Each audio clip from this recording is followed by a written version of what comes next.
Good afternoon.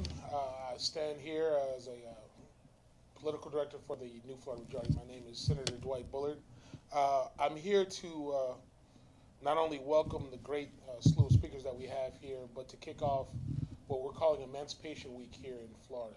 Most importantly to us at the New Florida Majority, of course, is the restoration of rights of returning citizens. We understand that embedded, unfortunately, in our state constitution since 1868 is the language that prohibits those who've committed felonies from receiving their basic civil rights. So we acknowledge that the 1.63 million citizens of the state of Florida who do not have the right to vote deserve to have their voices heard, and so this week is for them. Good afternoon. My name is Melba Pearson. I am the Deputy Director of the ACLU of Florida. I want to welcome everyone to our new office and our space on this very significant day. The ACLU of Florida is proud to be hosting this kickoff of the New Florida Majority's Emancipation Week observations. This is why the ACLU has launched a nationwide campaign for smart justice to end the war on drugs, to make sentences fit the crime, incentivize smart practices, and eliminate unnecessary incarceration.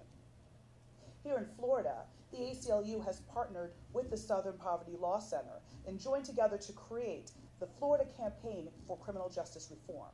This is a multi-year coalition effort to pass legislation to reduce the overuse of incarceration and address the racial inequities in our criminal justice system. Several of the coalition's slate of priority bills made great strides this legislative session. This reflects the bipartisan recognition among voters and legislators alike of a serious need for criminal justice reform in Florida, and this is a solid foundation for us to build on for the next legislative session. The legislature also allocated $300,000 to study the state's criminal justice system, which is a critical and important first step. We anticipate the research and the data will lead to recommendations for substantive criminal justice reform measures for the 2018 legislative session.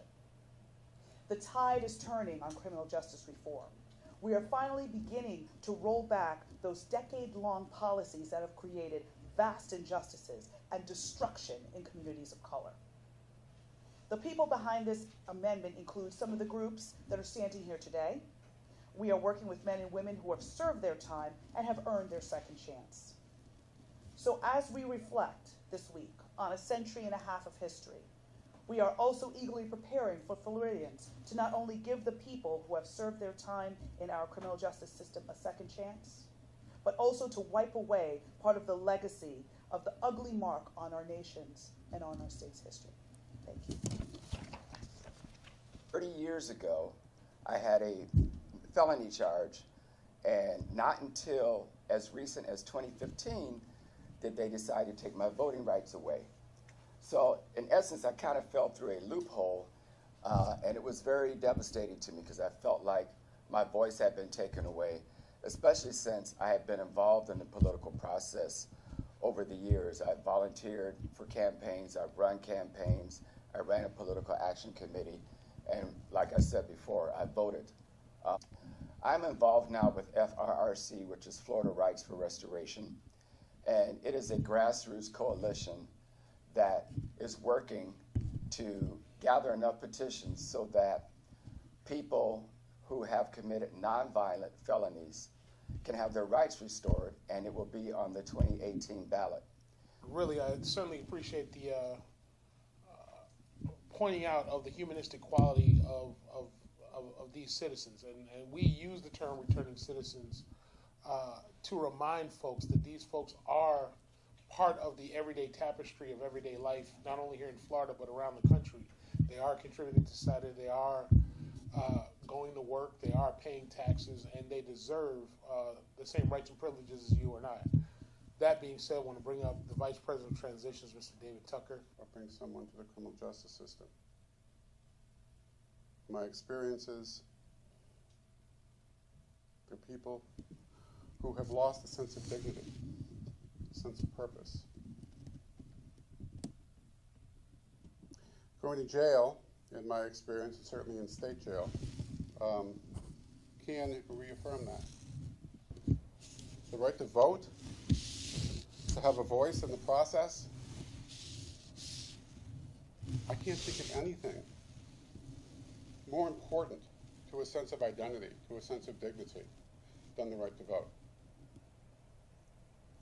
I'm grateful for you all for being here, for doing this work. Thank you. Mr. Luis Garcia. Thank you. Good afternoon. It's an honor to be here. My name is Luis Garcia. I was born and raised in this city. My parents are Cuban immigrants. Back in 2007, I got into some trouble and was sentenced to 10 years in prison. You know, I always say that I can't imagine where I'd be had it not been for my family and the privileges that I have out here, but I know exactly where I'd be. I'd be, you know, committing crimes again, you know, doing what I used to do. But so it's like I see it, you know, and I know guys that got out and go right back. And while I was in prison, I see guys get out and come back within the year, you know. And it just seems that the system's, I mean, it's already hard enough, you know, it's already hard enough to, you know, psychologically to spend a lot of time in prison and then come out and readjust to society. But then to have these other barriers, you know, social barriers and economic barriers and, you know, just trying to get a job, you know, I mean, it makes it almost impossible.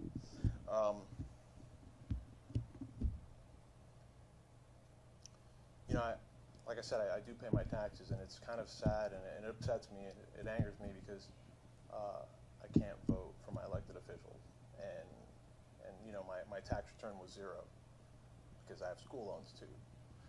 We're pushing, we're fighting along with the ACLU, along with Transitions, along with FRRC, and so many other allies to make sure that this 2018 ballot initiative gets legs, runs, and ultimately passes. But we need your help.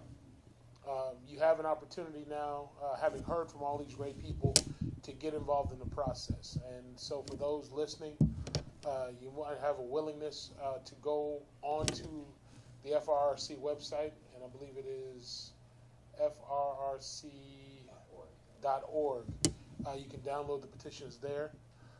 You'll see folks at events throughout the summer, into the fall, going into the new year actually, trying to get those signatures. We need 700,000 unique signatures on petitions to make sure that this thing gets on the ballot. It is very troubling when you look at how this Attorney General is approaching civil rights, how there's discussion about the consent decrees and not policing the police. So we're very concerned about that. But what we can do on a local level is to make sure we sign the petition and get the rights restored for the 1.4 to 1.6 million people in Florida who can't vote, and to keep pressure on our local officials to do the right thing, because that is where our power lies. So over the last few years, I've been grateful that there has been a significant change in policies. The Clemency Project, and as well as what's called prosecution memos, or how to go about prosecuting a particular case.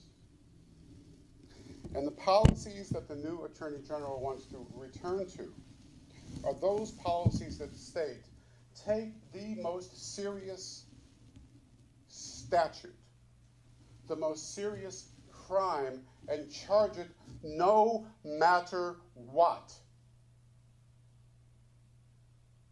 And that is what's going to return us to a burgeoning and overwhelming prison population. It's right to make sure that folks who have served their time get their opportunities and their rights back. Confusion is out there. For those of you who've already signed petitions in the past 2 years, sign again. This is a new set of petitions in order to get this thing on the ballot for 2018. So if you've already signed a petition in the past and you said, I've already done my due diligence, sign it again. It's better to be safe than sorry. With that being said, we're going to go ahead and close out and thank everyone for participating.